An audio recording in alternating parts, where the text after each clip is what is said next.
Yeah, what are the various investment pathways and how are we what's an engine for us? Yeah, that's how I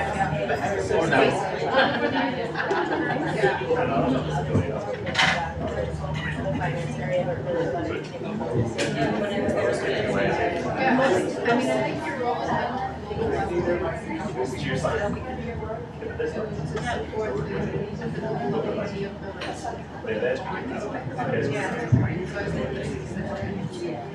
Yeah, I definitely, when I saw that, I was going to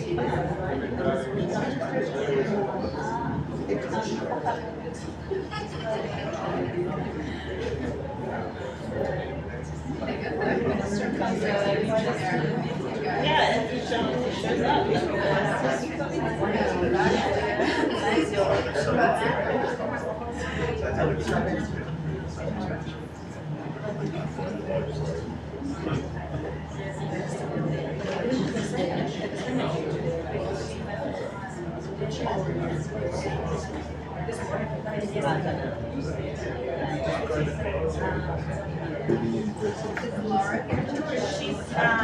She will not.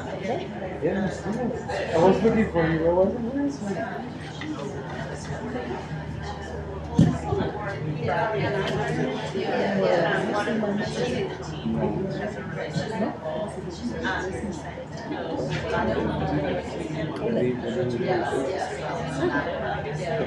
I can change it in the final one that we can. Okay.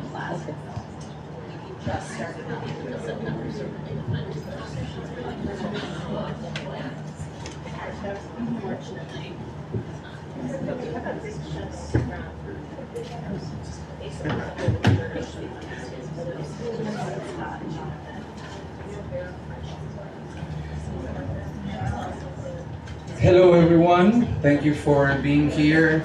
It's a real pleasure for me to have you at the ICRI for Coral Pavilion. First, I want to acknowledge that here we are the land of indigenous people from Colombia, the Embera, the Una, and many more. So I hope you all recognize that Colombia is a great country with such a multicultural society that it's very important for the conservation of biodiversity.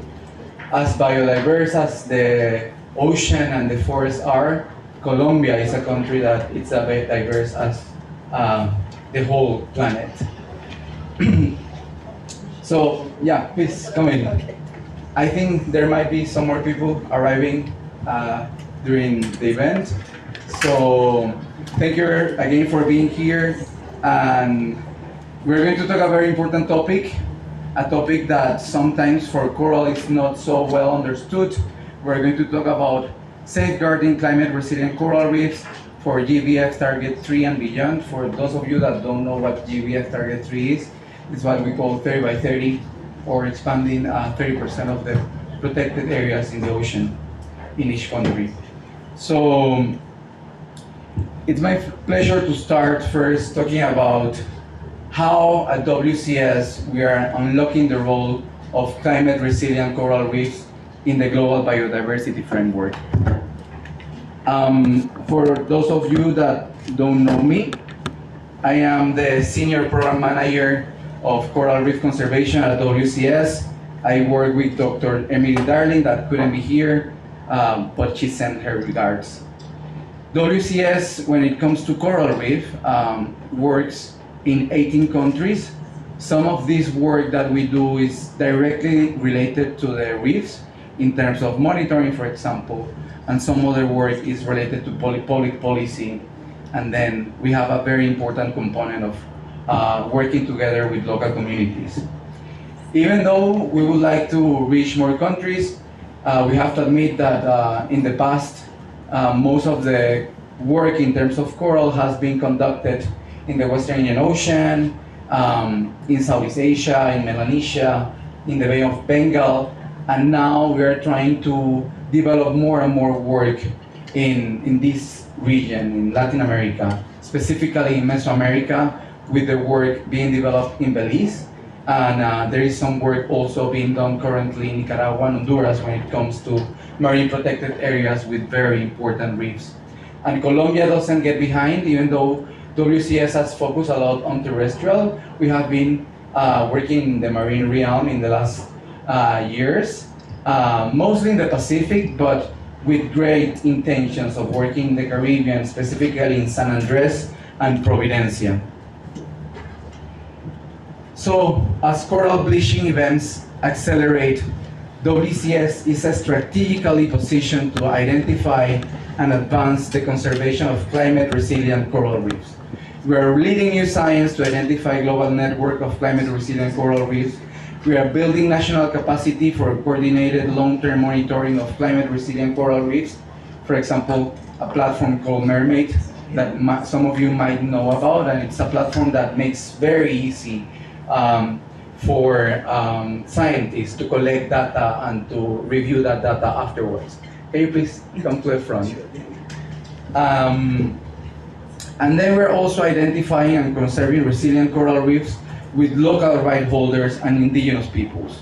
We couldn't do this without our partners, including ICRI, the Global Fund for Coral Reefs, and Bloomberg Philanthropies Ocean Initiative. Towards 2030, we see an urgent need for a renewed focus on climate-resilient coral reef. The latest science have identified 3 types of climate refugia to safeguard coral reef biodiversity and the livelihood, food security, and coastal protection and culture of 1 billion people. There are 3 main types of reefs that we have identified. The avoidance, which escape intense thermal stress. These are reefs with fewer and less intense past temperature anomalies. So as you know, we're facing a big bleaching event, and the oceans are getting warmer and warmer and more acidic. And these reefs are located in places where they can avoid that heat. Then we have resistance reefs, the ones that withstand severe bleaching, and these are species that can survive mortality events. So we have seen, for example, in northern parts of Saudi Arabia, some reefs that can withstand and they are able to survive the bleaching events. And then we have the recovery refugia, or these reefs that can rebound after bleaching mortality. They are well connected and they are opportunistic species that can recover quickly after bleaching losses. And this is very important because in the past, in the last 4 years, our scientists have been updating the information on the climate refugia, and a map that was created 4 years ago of 50 reefs that we can and we should protect. And in the next year, we are hoping to release the next global report, a map of climate resilient coral reefs as a policy blueprint for targets 1, 2, 3, and beyond. And WCS has also worked in very important tools and resources. For example, with ICRI, we have created a National Biodiversity and Action Plans guidance. We have created as well Mermaid, as I said before, a platform to collect data and to be able to monitor in a more efficient and effective manner. But also, we have a coastal pollution toolkit that was created by Amelia Wengler, who leads the water pollution program at the Coral Reef program. This hasn't been an easy task, and it has been a lot of collaboration, not only between programs at WCS, different programs that work in different countries, but also different organizations and different donors. But why is this important? This is a picture of me. Right now, you are looking at me wearing clothes, but most of the time when I'm in my islands, I'm almost naked. And I use this boat. It's called ulu in my traditional language. And we use it to move from island to island. So you can imagine that we have a very low carbon footprint. We don't use gas to move around. The food we produce is locally produced. We hunt, we gather food, we work the farm with the seasons and the moon. The way we call every month depends on what's happening that month. So we have the turtle month, that's the month where I was born. And it's when the turtles come to the beaches to lay eggs. We have the orchids months, and that's when the orchids bloom and we can make medicine to heal our spirits and our bodies. So for communities like mine, coral reefs are important because they are part of us. The ocean for my culture, it's our grandmother. The way we call the ocean, it's grandmother ocean. So there is a strong relationship that a lot of communities, coastal communities, have with the ocean and with the reefs. And in my case, we represent the first case of an indigenous group that is forced to move because of climate change. And without the reefs, we are losing that coastal protection that is important to keep our lives and keep our culture alive. And this is not only for the Guna people of Panama, this happens for many other cultures all over the world. And we're going to hear a little bit more about that today. We're going to hear about coral reef champions that inspire the urgent action that is needed to connect, conserve, and monitor a global framework, a global network of climate resilient reefs. We're going to hear from Mozambique, who are expanding and creating MPAs, including sustainable use of areas to rebuild food security. We're going to hear from Fiji, who is working on reducing upstream water pollution and mapping resilient reefs through our National Coral Reef Hub. We're going to hear from Madagascar. Those of you that knew about this event before today know that we didn't have Madagascar on the official panel list, but we have the pleasure to have someone from Madagascar talking about how they are creating sustainable MPAs to protect climate resilient coral reefs and safeguard livelihoods and rebuild food security. And also we're going to hear from Philippines, who are working towards a national coral reef strategy to assess the current status of coral reefs and identify resilient reefs for management.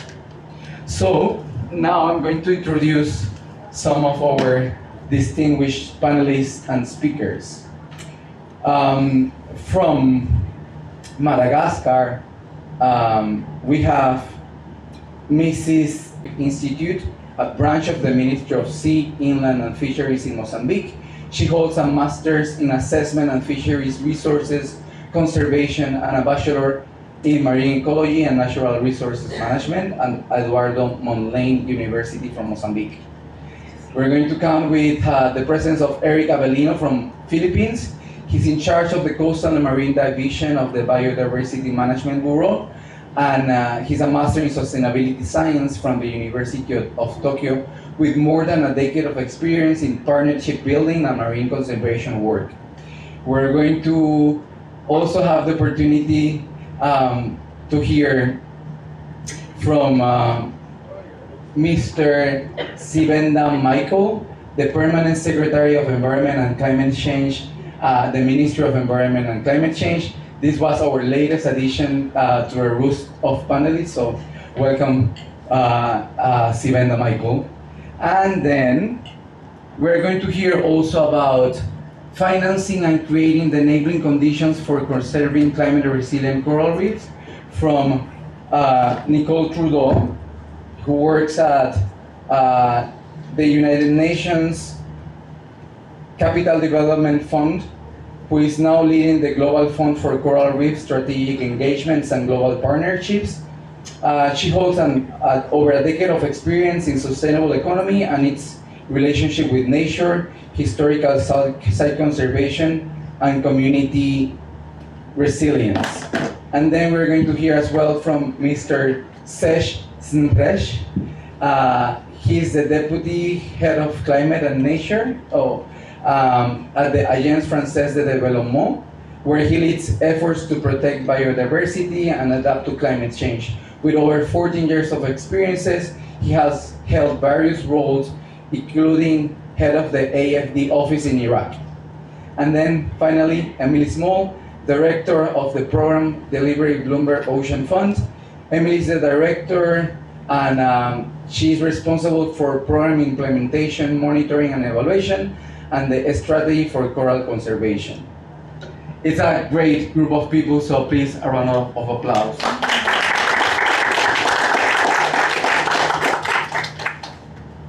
So now, to start, we're going to watch a short video from GFCR. A half a billion years of evolution brings us the gift of coral reefs, the most biodiverse ecosystem on our blue planet. Home to as many as 1 million species, at least a quarter of all known marine life. Reefs are critical in maintaining the health of our ocean. Without a healthy ocean, there is no healthy planet. Coral reefs are essential to human well-being, contributing over $9.9 trillion to the global economy per year. Reefs are found in more than 100 countries worldwide, dissipating wave energy and protecting coastlines from extreme weather events. Coral reefs may be out of sight, but are essential lifelines for coastal communities who rely on them for livelihoods, economic stability, and food security. But here's the harsh reality. Their survival hangs in the balance. We've already lost more than half of the world's coral reefs, from rising ocean temperatures to increased severity of extreme storms, to overfishing, pollution, and unsustainable development.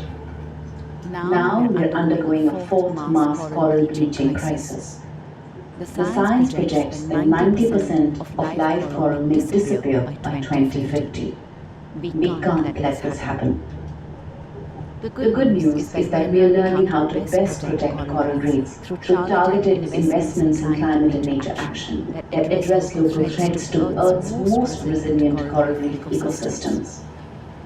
The Global Fund for Coral Reefs is focused on just that, investing grant funding, technical assistance, and risk-tolerant investment capital in more than 20 countries, collaborating with public and private sector to accelerate sustainable business and scale investment, supporting ventures in reef-positive fisheries, aquaculture, wastewater management from climate-related natural disasters, building more resilient ecosystems and economies, and sparking renewed hope through closing the SDG 14 funding gap to give coral reefs their best chance of survival.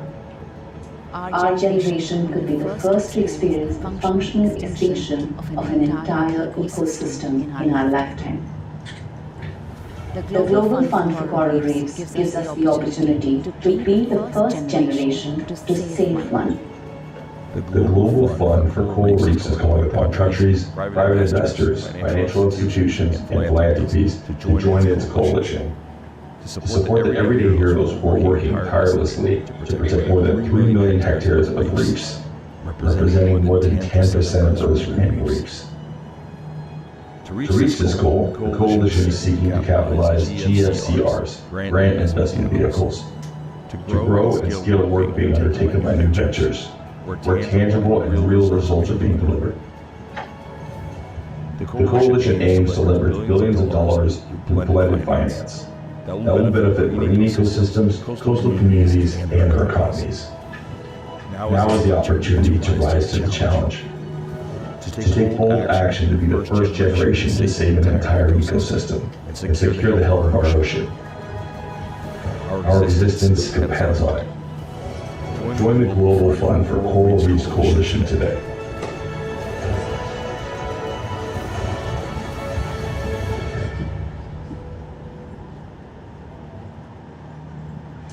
Great video. And now, welcome to the podium, Nicole Trudeau.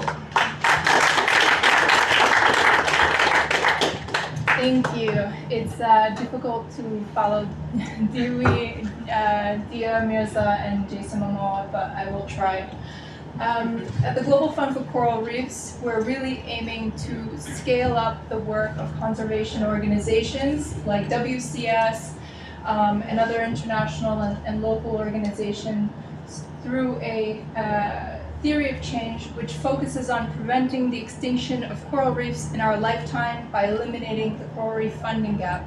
And really we have four main priority outcomes that we focus on. And first is protecting Earth's most resilient coral reefs, the refugia that were presented earlier, helping, supporting coastal communities to transition away from activities that degrade reefs, accelerating restoration, and supporting recoveries to, supporting communities to recover through global shocks and avoid further degradation. GFCR is driven by a global coalition of public and private actors and conservation heroes. Here we have included our donor states as well as coral nations, leading philanthropies like Bloomberg Philanthropies and Builders Initiative and others, as well as impact investors, private institutions such as UBS Optimus Foundation, and our conservation implementation partners. We work in over 20 states where those climate refugia reefs have been identified, including more than 50% of our portfolio being for small island developing states, so we have wide geographical impact.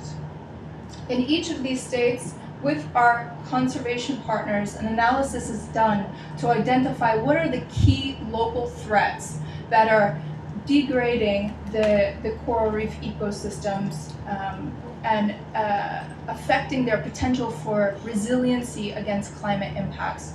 We often see poorly managed protected areas, unsustainable levels of extraction, including overfishing, plastic pollution, destructive tourism, agricultural runoff, and related sedimentation, destructive destructive tourism activities, including anchoring, also various forms of pollution, including sewage pollution.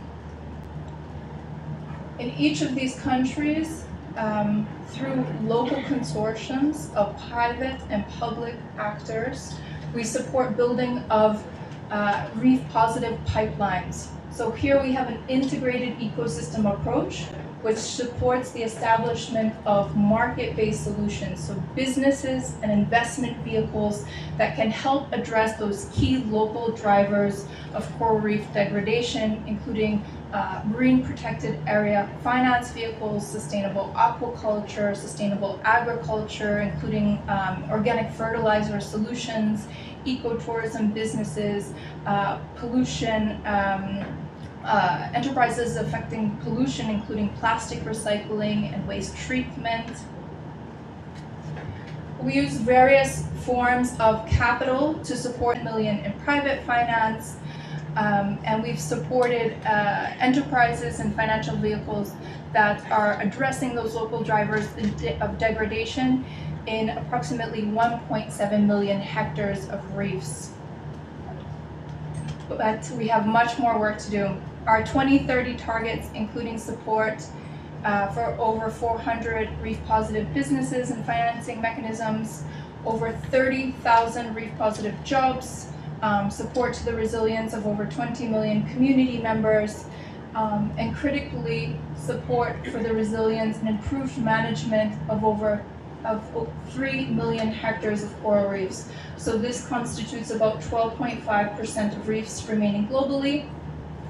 And critical to target 3, we aim to support through financing mechanisms and reef-positive businesses 7.5 million hectares of marine protected areas with sustainable financing support.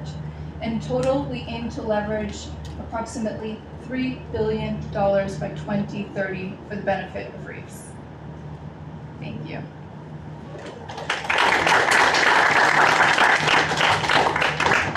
So, thank you very much, Nicole.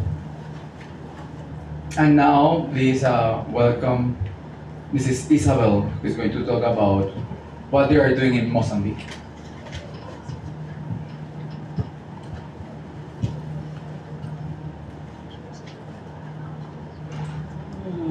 Good morning, everyone.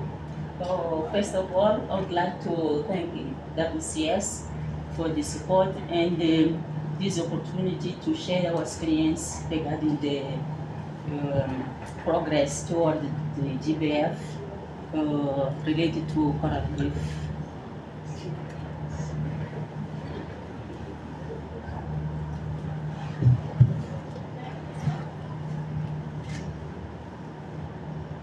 Okay, Mozambique in the yellow is located in the southeastern coast of Africa. Has approximately about 30 million of people. So the coral reef estimate about 1,800 square kilometers. So the distribution of coral species in East Coast. So the northern of the Mozambique Channel is the second global reef high biodiversity hotspot. So Mozambique hosts at least one of the world's 50 reef identified as target to conservation issues.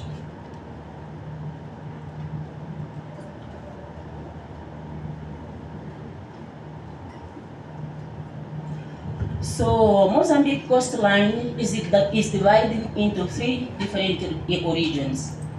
On the north, we have the coral reef or coral coast, which represent about 80% of the coral in the country. We have the central part with the mangrove coast. So these areas is devoid for coral reefs.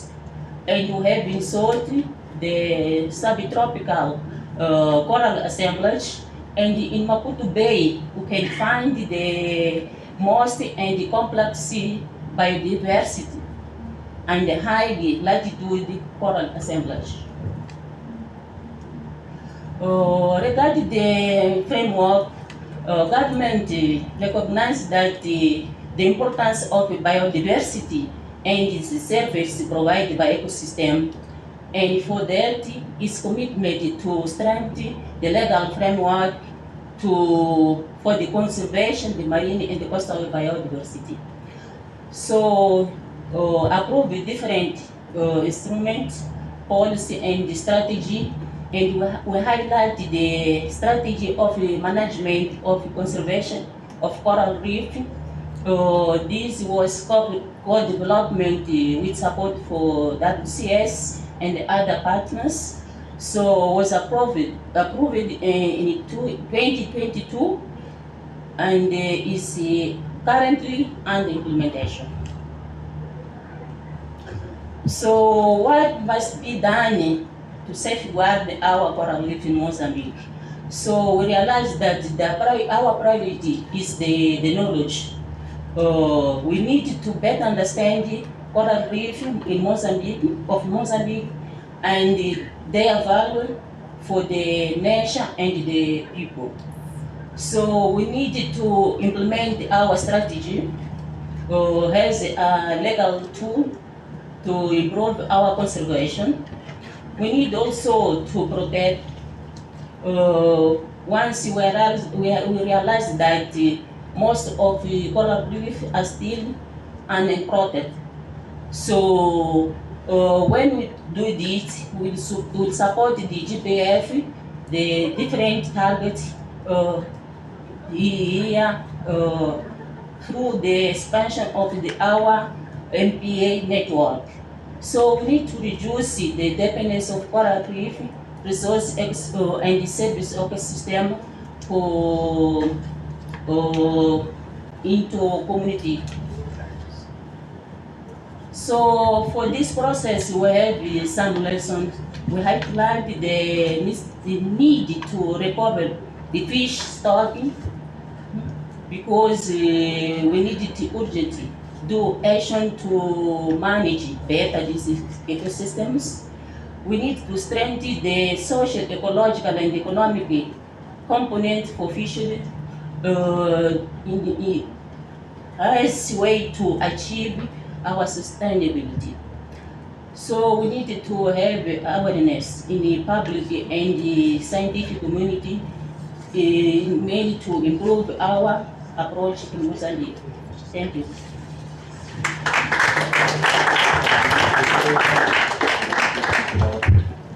Thank you very much. And Mozambique is a beautiful place.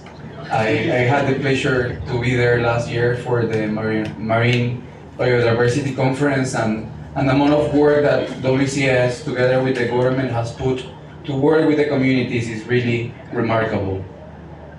So now, please welcome John Eric Avellino, who is going to talk about the work that they are doing in Philippines.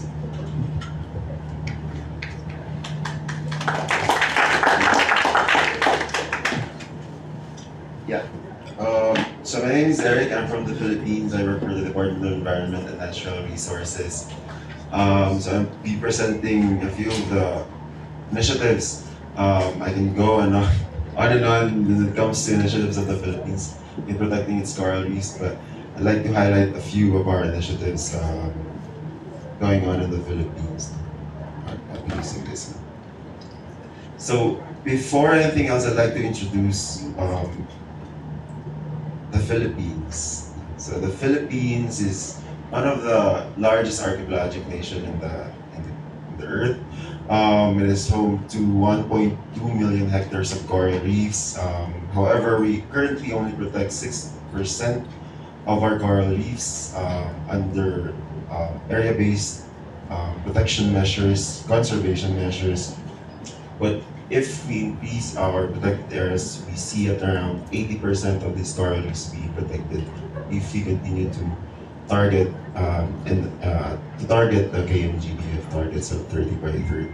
So aside from establishing protected areas, we're also targeting recognizing other effective area-based conservation measures to support these targets as well. The Philippines is also part of the Coral Triangle. It is the center of marine biodiversity.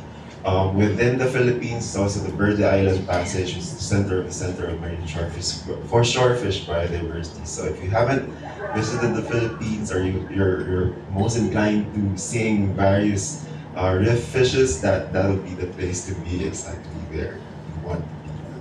However, despite boasting all of those rich resources, coastal and marine resources, the Philippines reefs are continuously threatened not just by land activities or by human activities, but also by climate change, particularly increasing sea temperatures. Now, so from February 2023 to April 2024, basically almost all parts of the Philippine reefs was alerted to level 2 based on the NOAA Coral Reef Watch. From that point onwards, we've mobilized through the citizen science communities to monitor their sites as well.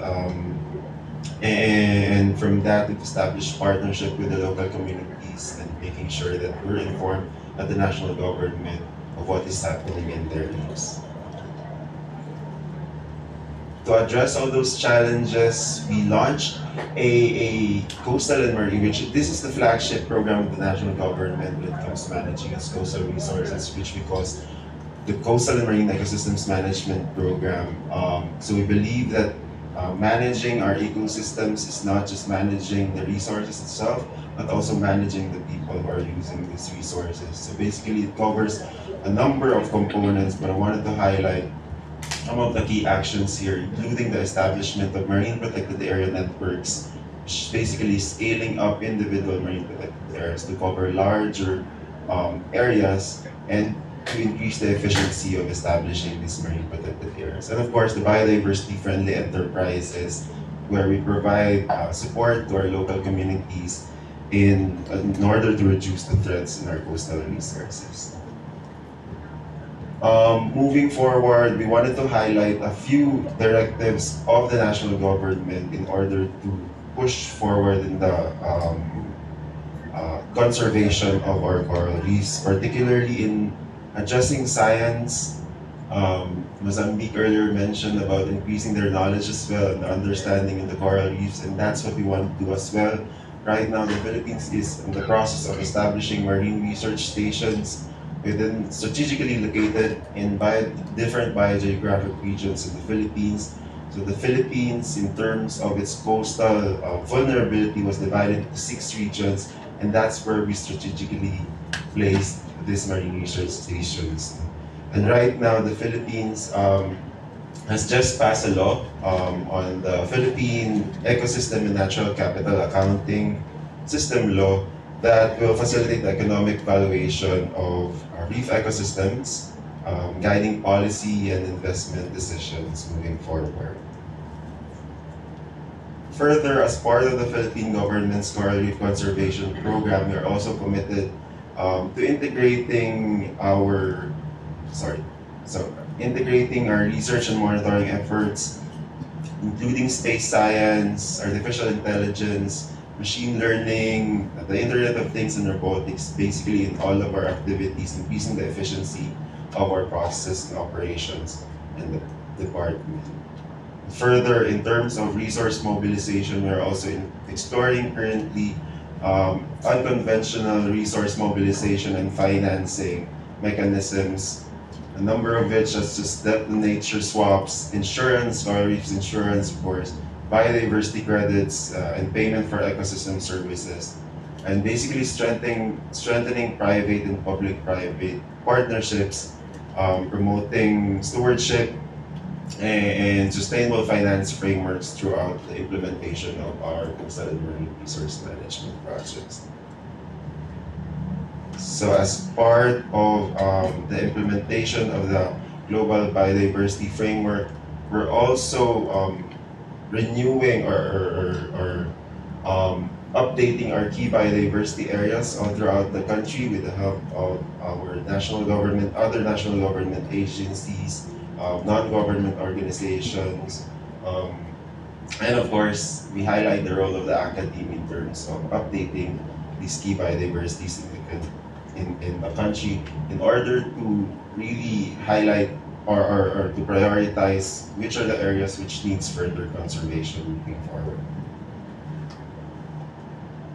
So some of the lessons learned throughout the implementation of coral reefs are conservation. It hasn't been easy for us due to the nature and of the threats and even our ecosystems. It's important for us to be aggressive in terms of committing to reduce emission, to advocate for stronger commitments to reduce greenhouse gas emissions, which are critical to mitigating climate change impacts on coral reefs. We want to increase investment in climate adaptation, to prioritize funding for climate adaptation strategies that enhance the resilience of coral ecosystems and coastal communities. We want to pursue nature-based and community-driven solutions, implement direct actions that leverage nature-based solutions, ensuring that they are inclusive and equitable for all stakeholders, especially the local communities. Cross-sectoral approaches promote cross-sectoral strategies that recognize that and address the interconnections between climate change, biodiversity loss, and human culture and livelihoods. And we are proud and we're happy to be collaborating not just within our department, but even within the other departments of the Philippines, like the Department of Agriculture, which we have been partnering with as well in pursuing the conservation of our coral reefs, making sure that there's balance between production and conservation in the country. And lastly, I wanted to highlight the empowerment of indigenous peoples and local communities to support climate resilience practices, incorporating their knowledge and leadership in coral conservation efforts. So that will be it for the Philippines. Thank you very much for listening. Thank you very much. We have great people speaking. We're on time. So now it's a great pleasure to welcome Dr. Sivenda Michael, who is the Permanent Secretary of Environment and Climate Change at the Ministry of Environment and Climate Change of Fiji.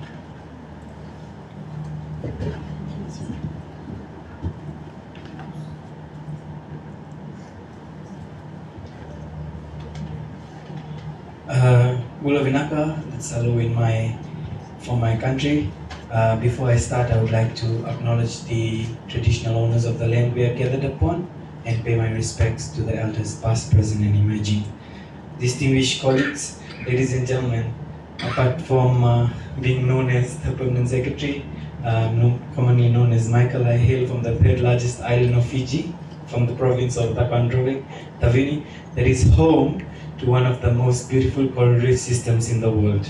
Like Philippines, this is not a marketing strategy, but nevertheless, if you ever have time, Google rainbow reefs. Rainbow reefs exist in Tavini, which is the island I come from. So distinguished colleagues, it's really an honor to present to you to be here today in, I think, WCS. I know we are here today to discuss one of the most pressing challenges of our time, which is how to build resilience against the devastating impacts of climate change while safeguarding biodiversity.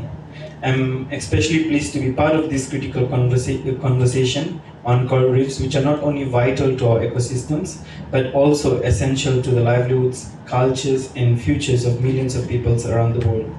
Coral reefs are particularly important for the people of Fiji. Fiji is home to over 7,500 square kilometers of coral reefs surrounding more than 330 islands and over 500 islets. These form the diverse ecosystem that includes fringing platform, pinnacle, submerged, barrier, and oceanic ribbon reefs, atolls, near atolls, and drowned reef. Fiji has also the third longest barrier reef on the planet, which is called the Great Sea Reef, that extends over 450 kilometers. And lastly, these reefs are very vital to the nation's biodiversity, economy, and food security, and most importantly, our cultural heritage. They provide us with essential resources, they support our tourism and protect our coastlines, and coral reefs are also an integral part of our cultural identity as well as our traditional practices. Just to place you in the map as well, so basically, as I had mentioned, the two main islands and many islets and islands around. So here we were going to just reflect as well, as I've mentioned, the Great Sea Reef extends from the top of Madhawata province all the way out, which is 750. And so we are very proud to have like 2 of the 50 reefs globally recognized for their potential to resist and adapt to climate change, otherwise known as the 50 reefs. These are very crucial for the persistence of the important ecosystem that we are talking about here. Beyond our ecological value, I think, and based on the studies that we have conducted, the ecosystem services that we are talking about here provides the Great Sea Reef is a feeding ground for up to 80% of our fishing population and also contributes around 18 million annually to inshore fisheries. And as well as our tourism is driven by the beauty of our coral reefs. I think this is all information you already know, but what I would like to talk about as well is that in Fiji we have our community-led resource management by our indigenous people. So the concept of locally managed marine areas, or LMMAs, is it originated in Fiji and has since then spread across Pacific, Asia, and beyond. And we are very proud of this concept itself because the community themselves identify the reef systems or the places within the oceanic space that really require protection, and they impose either tambu, which is to stop any kinds of activity there from happening, and they can uplift the tambu based on issues of food security or so forth. But this concept of tabu that I talked about yesterday, it's really grown from throughout the region, and you see that locals now or local communities now are very upfront about what areas you cannot access and what areas you can access. And one of these communities that WCS very proudly protects is the Vatui Ra Passage, which is in the Yasawa group here, and those are homes to our whales and our dolphins as well that come, the humpback whales that come to give birth in this place.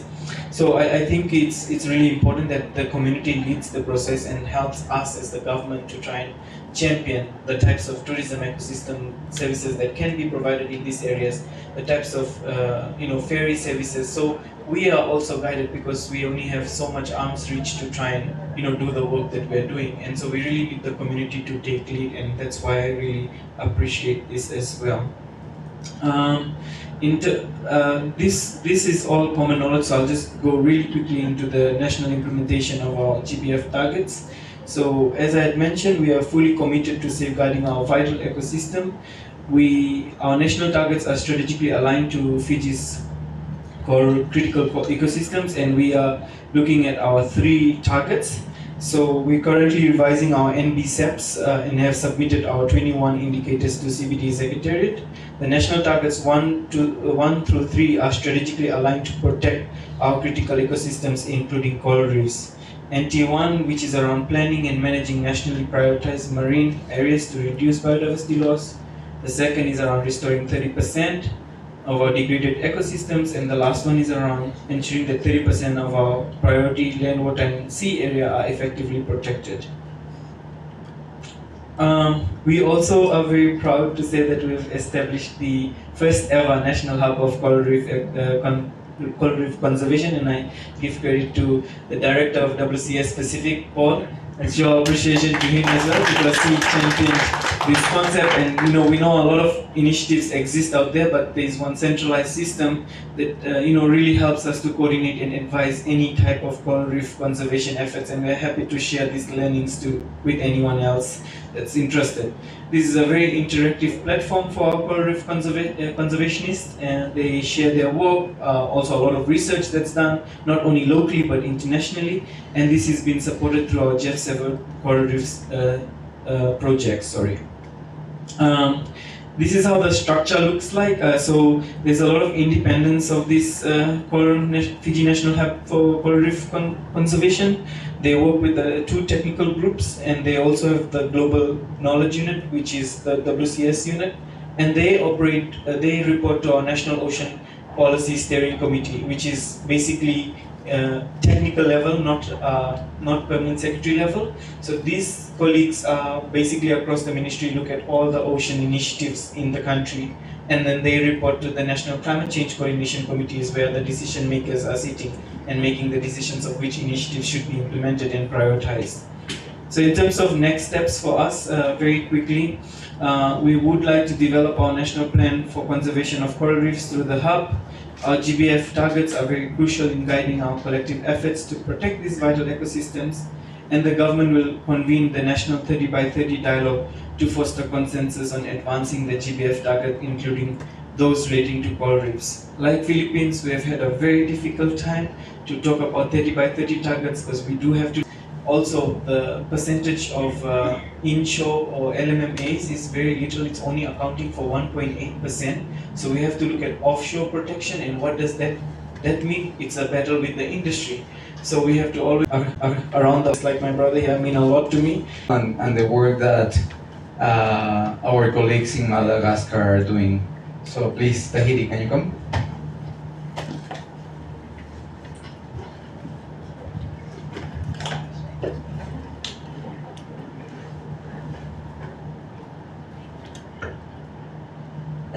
It's an honor for me, Taïra Koutumamundi from Madagascar, to present Madagascar safeguarding climate resilient coral reef for GBF Target 3 and beyond. First of all, let me express special thanks to WCS to invite Madagascar to this event, even if it's on the last minute, so thank you very much. Madagascar Coral Reef. We have 1.5 million people, Malagasy people, depend on coral reef for food, livelihood, and coastal protection. Madagascar hosts over 20% of coral reef in Western Indian Ocean, and covering more than 3,000 kilometers square. Coral reef not only is ecological treasure, but also essential for assets for the blue economy, supporting fisheries, tourism, and ecosystem service. However, Madagascar are vulnerable to impact of climate change, including coral bleaching, ocean acidification, and there are many threats in coral reef in Madagascar, such as overfishing, pollution, and destructive practices. Madagascar approach to safeguarding its coral reef reflects a combination of proactive conservation, community engagement, and sustainable resource management. First, we established a marine protected area with our commitment during Congress Park in Sydney. We want to increase a number of marine protected area in Madagascar. Now we have 1.3 million hectares of marine protected area.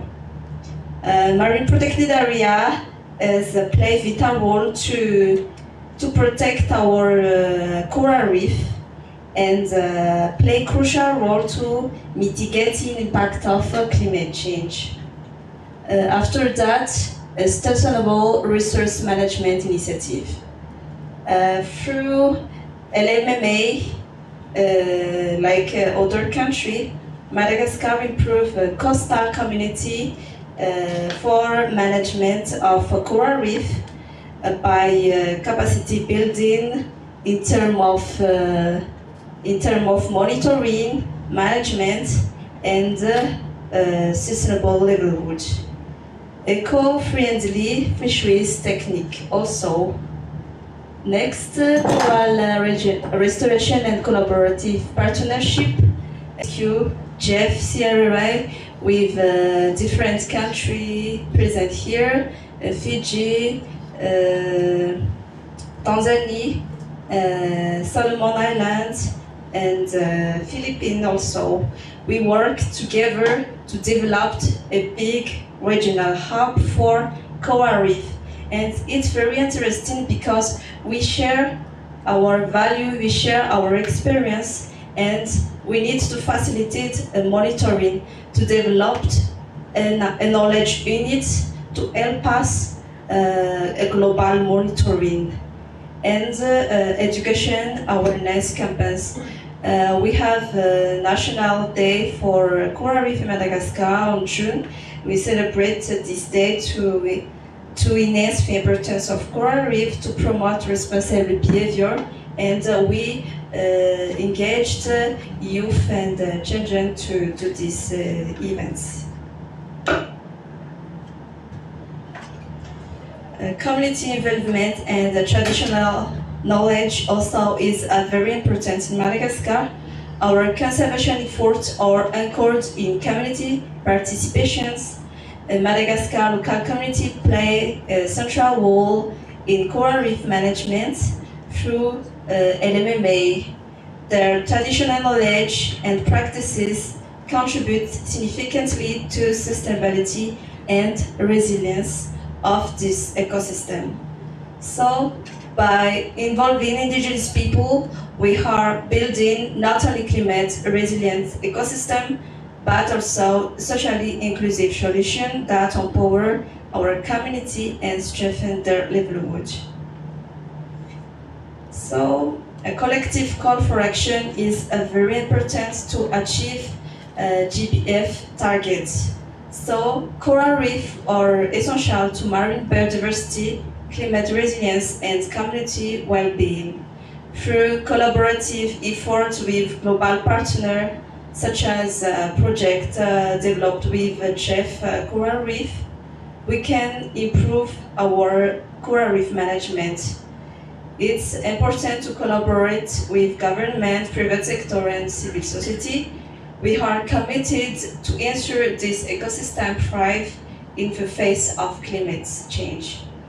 mainstreaming biodiversity consideration across consideration, ensuring that marine conservation aligned with national policy is very important.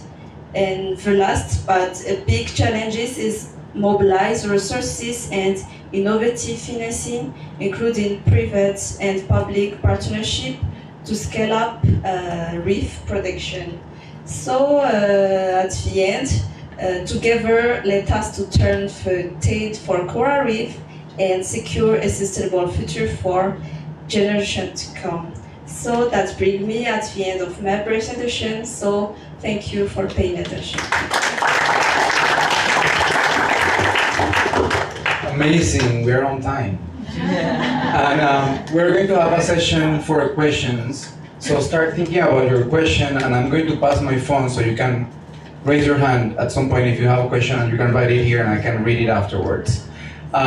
So we're going to talk a little bit more about the partnerships that we have made to have these people here with us and to provide the tools and the resources to our program so they can really protect and conserve these resilient reefs.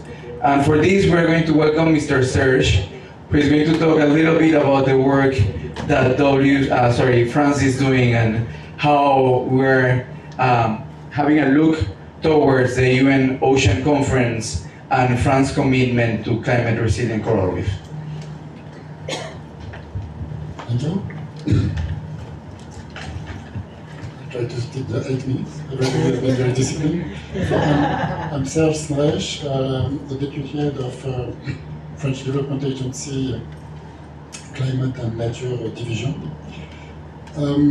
Well, first, I would like to remind you that France is not only an international cooperation partner, but is also a key stakeholders in coral reef, since we host 10% of total reefs worldwide and 20% of atolls.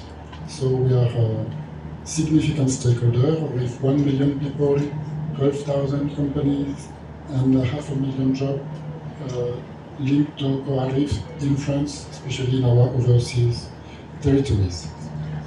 That's why we have an objective to protect 100% of our coral reefs by 2025 through the establishment of marine protected areas. We are also one of the founding members of ICRI, who is welcoming us today, and we have created the French Coral Reef Initiative, IFRECOR, which is a mirror organization of ICRI at the French level to promote sustainable management of coral reef. First, been exemplified in the 4 previous presentations. First one is improving knowledge and sharing information. Shared science, appropriate monitoring are really essential to build trust, which is a key element for long-term investment. Working to improve public policies in face of rapidly changing conditions to create a framework encouraging action and sustainable investment. We do this, for example, through policy, public policy loans with the Philippines colleagues. Helping design projects suited for each specific situation. There is no single answer to this big problem, with emphasis on locally led adaptation and nature-based solutions, as I said. That can be financed, not all good ideas can be financed, unfortunately, and deliver impact for the population. Fourth one, contributing to developing a blue finance toolbox. There is a lot of needs, there is limited money available, so we need to make the most out of whatever funding is available, and for this we need a serious toolbox that can make the most of existing money for each situation. That includes blue carbon credit, biodiversity certificates, blue credit lines, working with banks, and so on. And finally, we work on developing regional cooperation and peer learning through international partnership, as we are convinced that we cannot succeed if we do not join forces. Some examples of our work include the Tiwa initiative in the Pacific countries and with French overseas territories there. This is a 75 million multi-donor fund managed by AFD, out of which I would like to highlight two small projects. One is Kiwa Wish Plus, which is implemented with our partners of WCS in Fiji, Papua New Guinea, and Solomon Islands. The objective is to work on the fragile forest, coastal watersheds, to work upland in the forest management to improve both the health of forest, the impact on population, and downstream, the impact on forest, on reefs. Again, we need to have integrated approach, coastal and marine. This has allowed to work with 8,000 landowners and 40,000 protected hectares of protected watersheds. Another example is the Kiwa Restore implemented with Conservation International, where we work in Fiji, Samoa, and Timor-Leste on the stability of shoreline, coastal protection, and sustainable livelihoods through mangrove and coastal reef restoration. We also contribute to several initiatives. We are not only managing some, but contributors, including in the Caribbean Blue Fund, Varuna project in the Indian Ocean, Blue Mediterranean Partnership. We try to work with regional groupings because the global issue is global, but peer learning is more efficient at the regional level. And I will go to the conclusion. So as a country that manages and hosts 10% of all total coral reef area, France is definitely committed to the importance of urgency to act on climate change and other pressures facing coral reefs. Countries must work together to use the best science to identify climate-resilient coral reefs and catalyze new policies and financing to safeguard ecological integrity and service provided to coastal population. The presentation of progress by the four previous speakers in their respective countries show that there is certainly things are moving in the right direction, probably not fast enough compared to the challenge we are facing. AFD will continue supporting the design and financing of projects that ensure shared benefits for coral reef biodiversity, climate and human development altogether, as outlined by the Global Biodiversity Framework. Finally, as was said by our friend, in June 25, France will host the third UN Ocean Conference, which is the next major global opportunity to promote marine preservation after this meeting, and where coral reef protection will definitely be part of the agenda for action. AFD is working along the French authority to encourage all stakeholders to develop ambitious commitments for action to accelerate the conservation of these ecosystems, which are critical. Thank you very much. Thank you very much. And now, please, welcome to the podium a good friend that I had the pleasure to meet in person today, but we have been talking over emails and Zoom calls for the last couple of months, and it's very important for the work that we do at the Coral Reef Program. Please, Emily Small, Director for Program Delivery at Bloomberg Ocean Fund.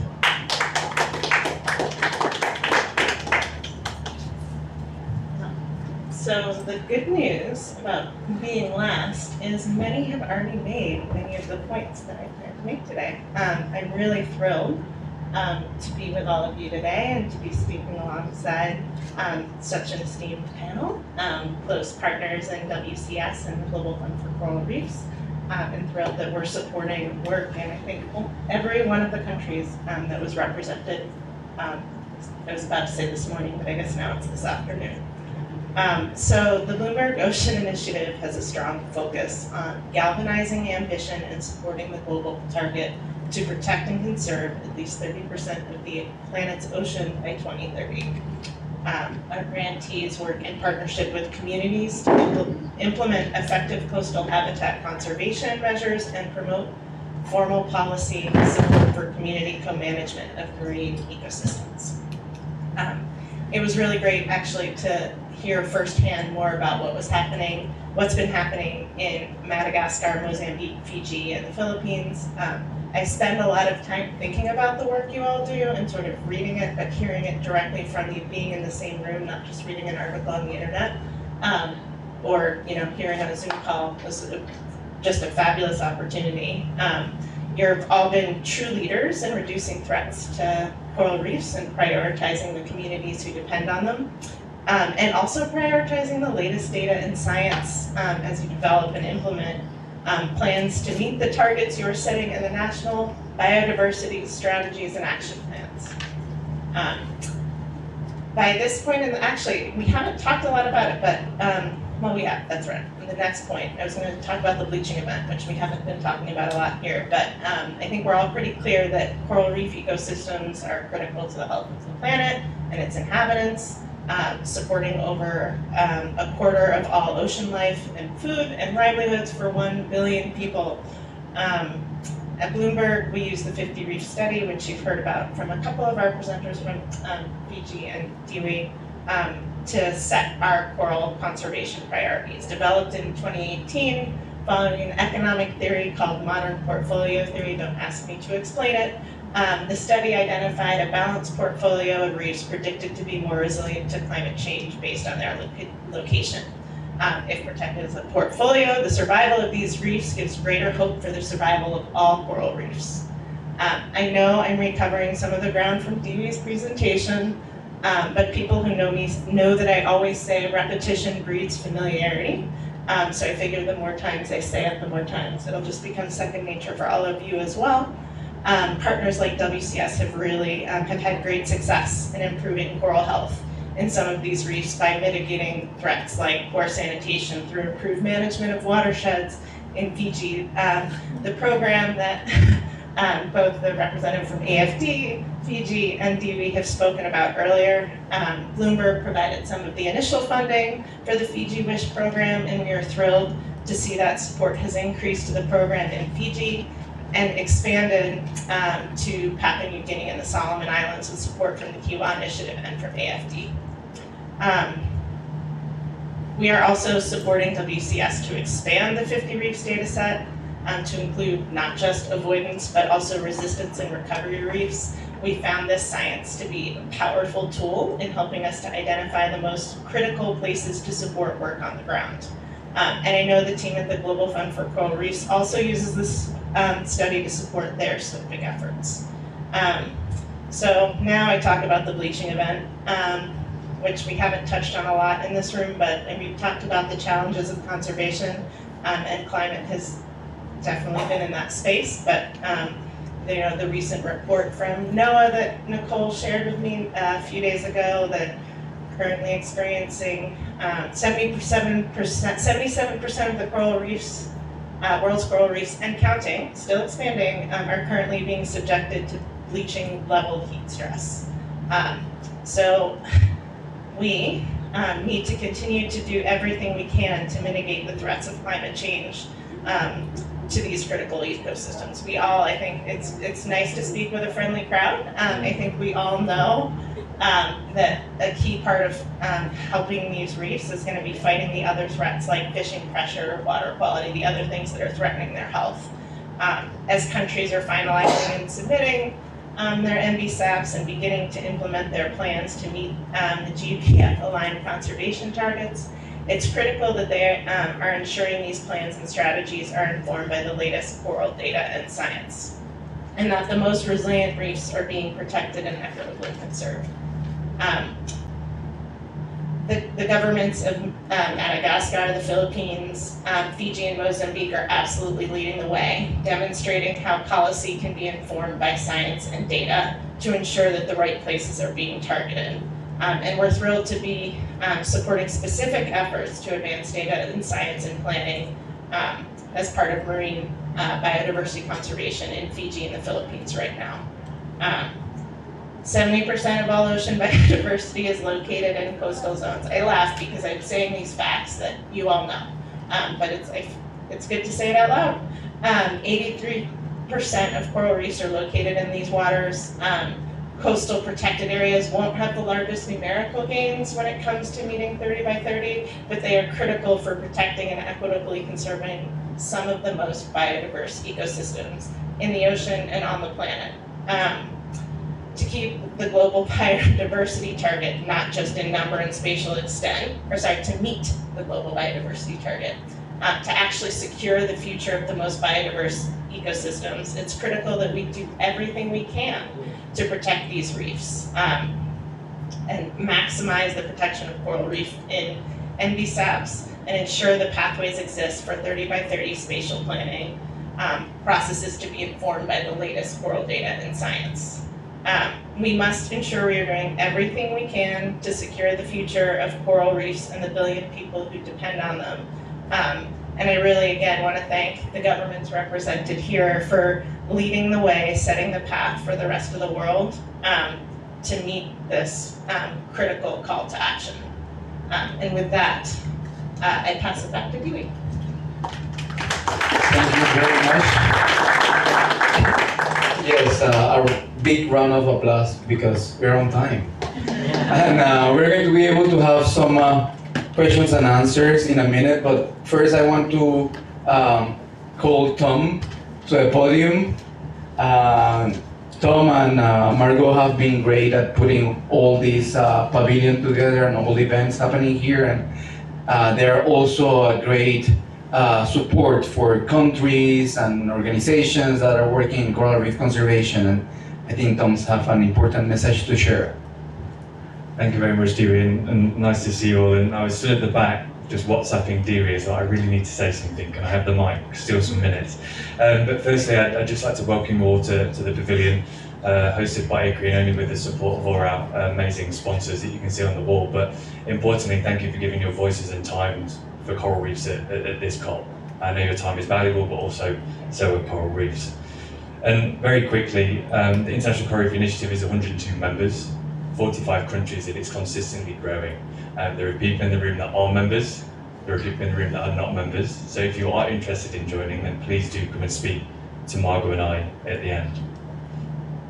Emily, you mentioned the 4th Global Bleaching Event, and this was announced by ICRI and NOAA back in April this year, and it's still ongoing. We've heard the stats of 77% facing bleaching level heat stress, and that's continuing to grow. We're hearing that the Caribbean this year is going to be hotter than it was last year, and that's terrifying.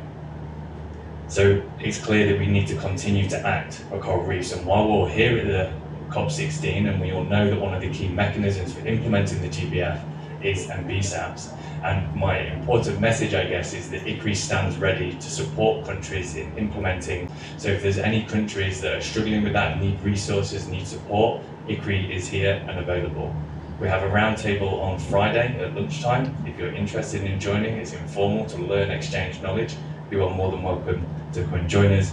And Dewey mentioned the guidelines that we released at the start of the year, which also had case studies from colleagues from France, from the overseas territories, at the Philippines case study in there, and also from the Republic of Palau as well. So now we've provided the information, but we really want to sort of implement and really provide that support to countries. And my final thing, I know I said 60 seconds, I'm sorry. One of the key things in implementing NBSAT, especially for coral reefs, is understanding the status and condition of your coral reefs. So we have the Global Coral Reef Monitoring Network, which is an operational network of ICRI. We're currently collating data for the next global status report, and that's being led by myself. So if you have coral reef monitoring data, I really want to hear from you. I'd really like your data, so you can come and speak to me afterwards. Or there's a window over there that has GCRMN on it with a QR code, and there's some QR codes around here that you can scan and find more information. But again, thank you all for being here. Thank you to WCS for convening us. And again, thank you for all our sponsors. And yeah, now's the time to act for coral. Thank you. Thank you. So now we're going to Q&A, and maybe Paul and the team can help me move some of the chairs to the front so you can face the people in the audience. So can you please come to these seats, and we're going to put some more.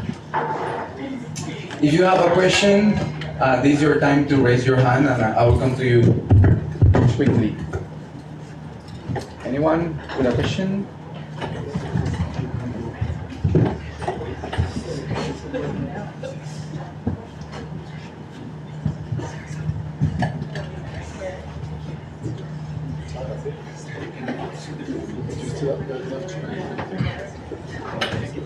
Anyone else that would like to ask a question?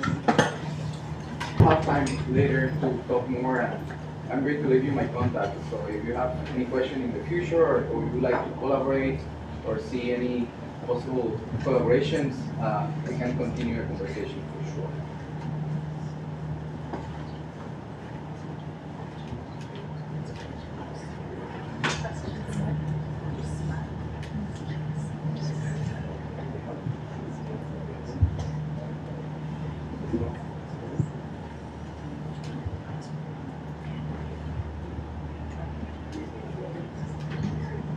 So one of the first questions that we had, and I guess this goes to the delegates from the countries, is what do you think is the biggest ask that you have when it comes to the work that you are doing? What is the biggest thing that you ask or you would like to ask not only to donors but to other partners? Your biggest ask per country?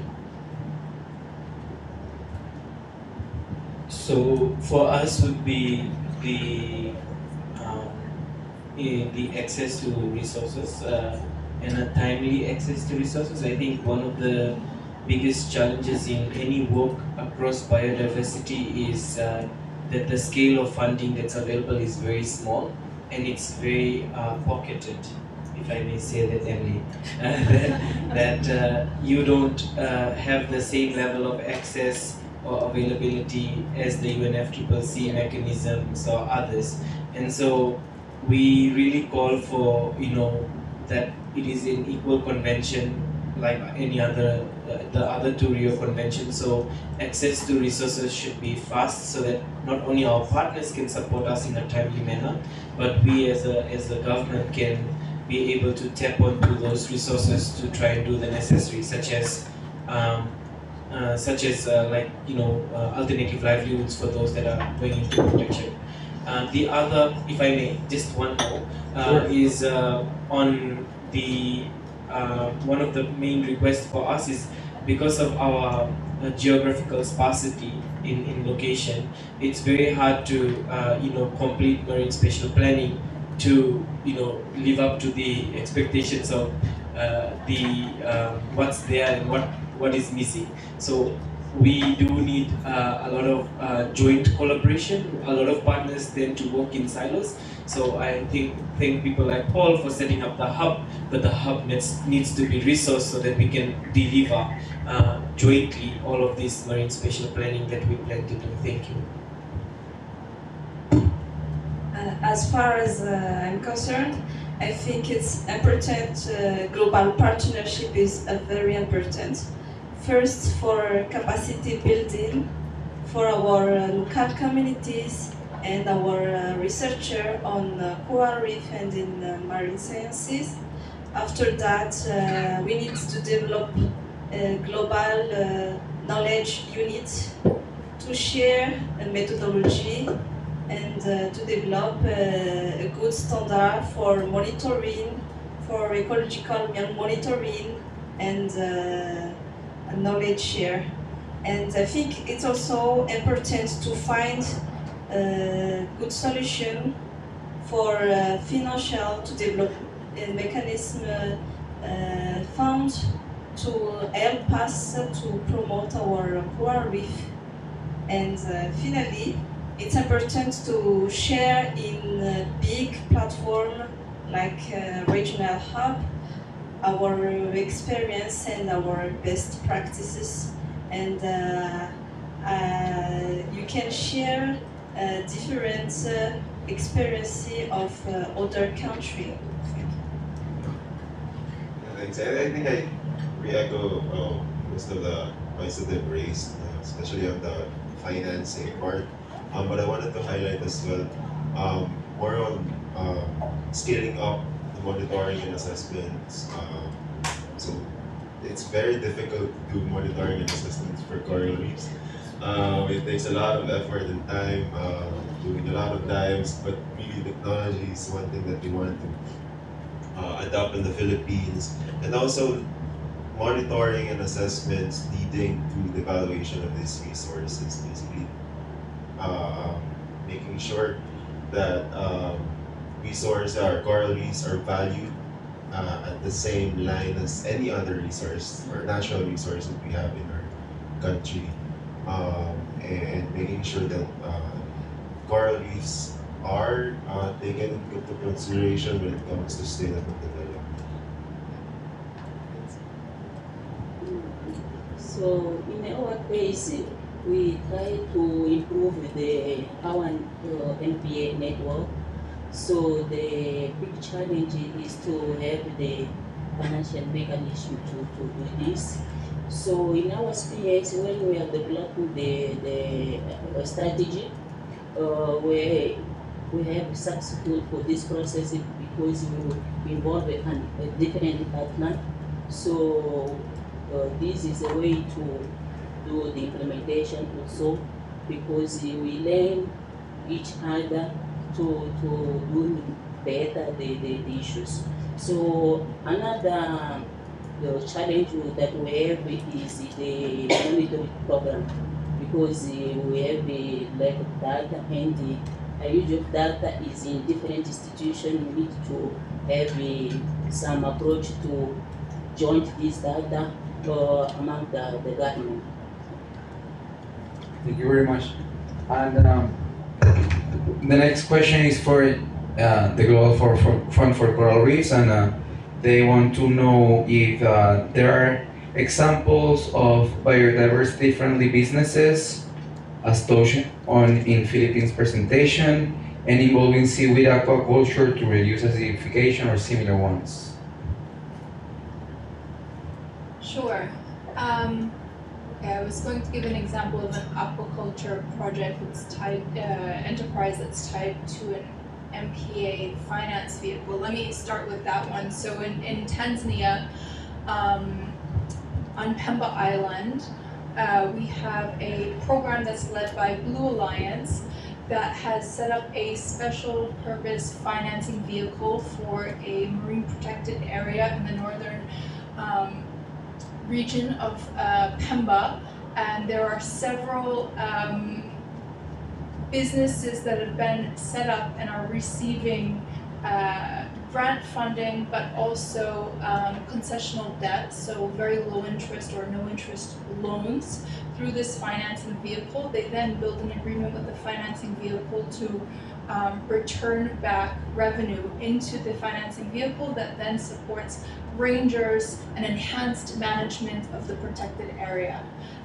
Some of the businesses there, now they have expanded. It's actually the largest aquaculture enterprise in Tanzania, and it supports sea cucumbers, mangrove crabs, various other seafood species that are helping to address the overconsumption issue and overextraction issue, the overfishing in the region. Another enterprise we have is in Mexico. It's called Carbon Wave, to try to address some of the sargassum threats. With the overabundance of sargassum, we have invested into Carbon Wave with an equity investment. It takes the sargassum off the shores and tries to address some of the sargassum that's smothering the reefs and turns it into value addition products. So organic fertilizers, which can then replace chemical fertilizers that are going along the shores and creating runoff onto the reefs, but also plastic alternative materials and emulsifier ingredients for cosmetic products. And we're supporting that also with technical assistance from the grant side to ensure that where they're collecting the sargassum will have the most beneficial impact on the reefs, because it is detrimental to reefs. Thanks. Thank you very much. The next question is for Mr. Serge, and they would like to know a little bit more about the geographies and the countries maybe where AFD works, and if there are any specific examples of projects dealing with corals or in relationship with corals. We work with over 100 different countries, many of them with coasts. So I gave a few examples. The Kiwa initiative, which is jointly implemented with a number of countries and institutions in this area, is one of them. We're working both with French overseas territories and countries in the Pacific. And we really try to develop peer exchange between these two groups of institutions to really value the local knowledge of our people in these areas. But we also work in Mozambique, not the example that was given. We work on the mangrove in Mozambique. So we work obviously on coral reefs, but also mangroves and seagrass, which are complementary of our project, and we work on fisheries. In many countries, we have, I think, over 200 different projects on marine project, which is not always reefs, of course. Thank you very much. And I'm not sure if you will be able to answer this question, Emily, but there's a question that goes in terms of how does Bloomberg Philanthropies plan to scale up its support for climate resilient coral reef conservation, and if there are opportunities to work more in regions like Latin America and Mesoamerica, for example? Yes, maybe. Right now, so how are we planning to scale up? The big thing, I think, is supporting WCS to expand the research to learn more. Right now, we support work in the Bahamas, and we've been working there since 2019. And so ultimately, I think part of the thinking of expanding the 50 reefs is to think about expanding more regionally and thinking about how we can expand beyond the places we focus. The other thing I would say is we were doing a lot of work in the inception, when we first started really focusing very place-based traditional conservation work. So working a lot on like the WISH project, working a lot on things that were very specific, marine protected area strategies or OECN strategies in a very specific place. Now we're trying to think more broadly and regionally, thinking about how we can, again, thinking about this data and science piece and how we can help bring that more into like broader strategies at a higher level. We think that actually is and by we, I mostly mean me with the support of my colleagues, because I am the coral person at Bloomberg right now. But I do think that that is a way to have more impact working at that level than in each individual place. I'm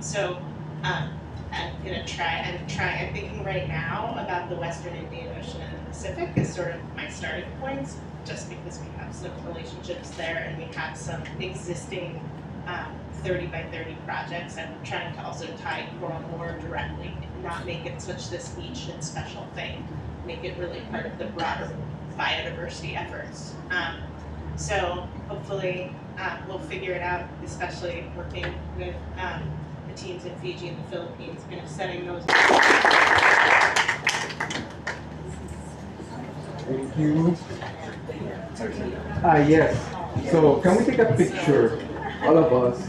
So I guess, yeah, panelists first. So if we can like stand and take a picture, Dan is going to help us with that.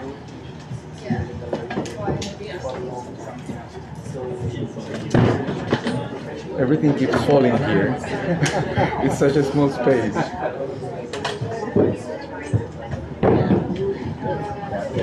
Oye, en tiempo, me encanta. Sí, no, estás ahí con el látigo.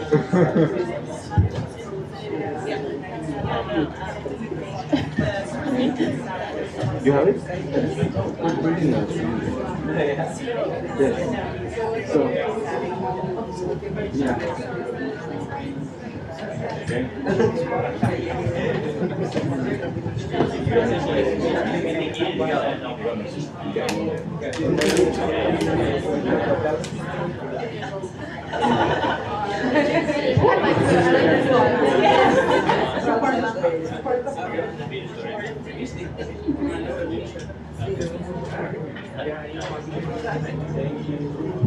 Thank you. Yes. Can you just like, can you look at this way and then you look at this way? We're going to take one more with the audience. From here. Yes, like a selfie.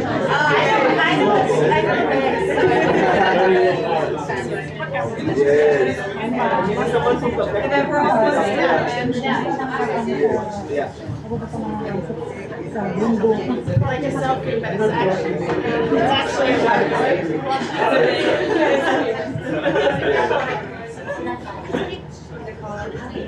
Oh, can you come for the picture? Where'd you get? Oh, you want me to be in it? Yeah. Yeah, you go, please. Scoot myself. 3, 2, 1, smile. Perfect, thank you. Wait, no. Wait a minute.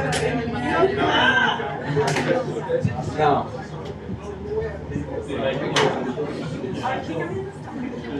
3, 2, where are the coral signs? Oh, that's perfect.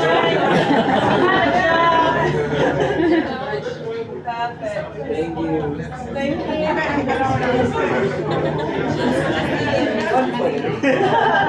Thank you. Thank you very much.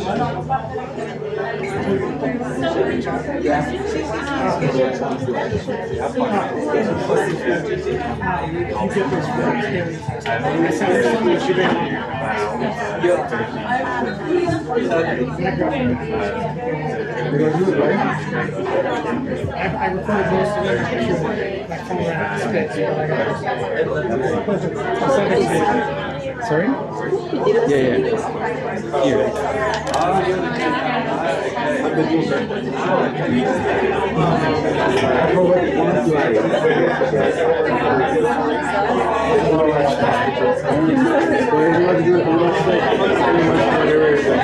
Same thing that Tom was mentioning. And I'm going to use it. They're going to use it for the poll.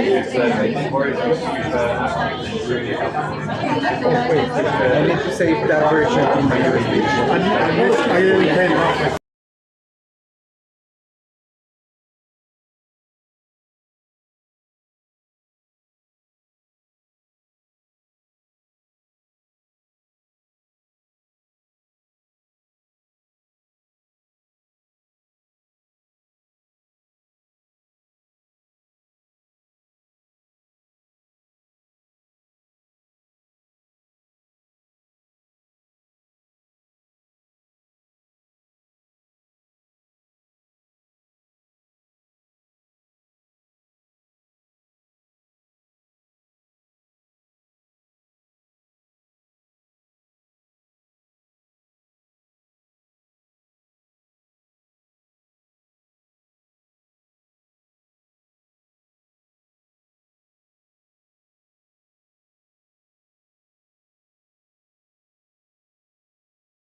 distinguished